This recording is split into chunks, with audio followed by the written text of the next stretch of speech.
So the woman rightly realizes that this guy is a prophet. And here she makes a very important and very poignant observation. She's saying basically, we Samaritans worship God here on Mount Gerizim. This is where God is. This is where God is supposed to be worshiped. But you Jews say that God ought to be worshiped on Mount Zion in Jerusalem. That's where God really is. This is the question that is tied to who God really is. And ultimately, this is the question that has Samaritans and Jews so divided. This is where all that Samaritan background stuff comes right into play. Now, Jesus' answer, and I love this, is neither. Now, he elaborates and says that, well, we Jews had it right. I mean, God really was present in Mount Zion. We are the actual true line of descendants from Abraham, Isaac, and Jacob. But now God is doing something totally new.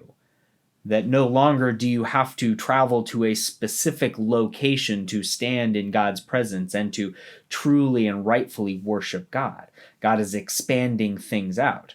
Or to use the phrase that Jesus uses as John is telling the story, is that now true worshipers of God will worship God in spirit and truth. Now, to fully grasp what Jesus is saying when he says worshiping God in spirit and truth, we have to know just a little bit of grammar. This construction is called a hendiadys. And a hendiadys is a way of linking two concepts and emphasizing the way that they combine. So when Jesus says that true worshipers of God will worship God in spirit and truth, he's saying we will now worship God in spirit, which is the true way to worship God, which is outstandingly, fundamentally game-changing.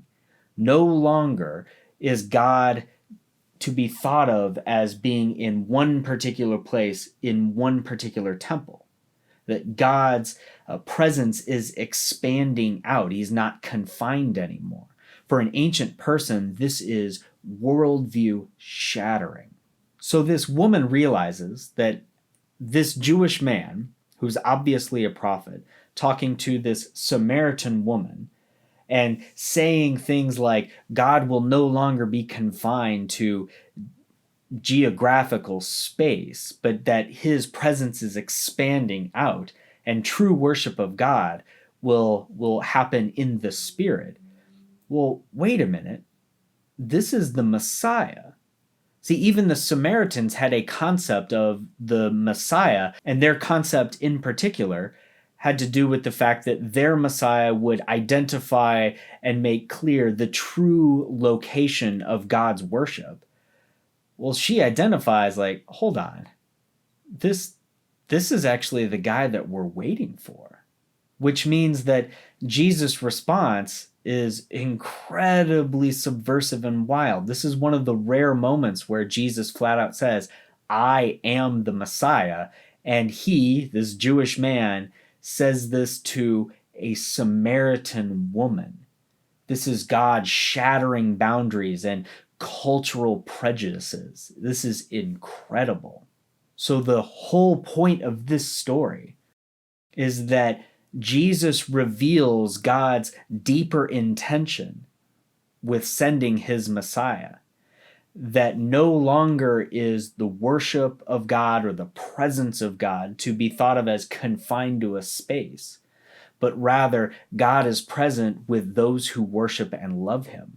And he reveals this to a woman who, by all intents and purposes, should have been ostracized and kept away from Jewish truth. And in fact, it was considered illegal to teach the Torah, or God's commandments and teaching, to Samaritans. You couldn't do that. So then this woman becomes a disciple and almost an apostle. She goes to her village and says to the people, like, hey, I met this guy. He's sounding like the Messiah. He tells me everything that I have done, which, by the way, don't fall back on the whole, this woman is a horrible, heinous sinner. I mean, any more so than the rest of us are. This is just a way of neutrally saying what has happened to me in the past. And then she says, come and see. Like, I think this is the guy that we've been waiting for. That the age old question of where is God is actually found with those who worship him.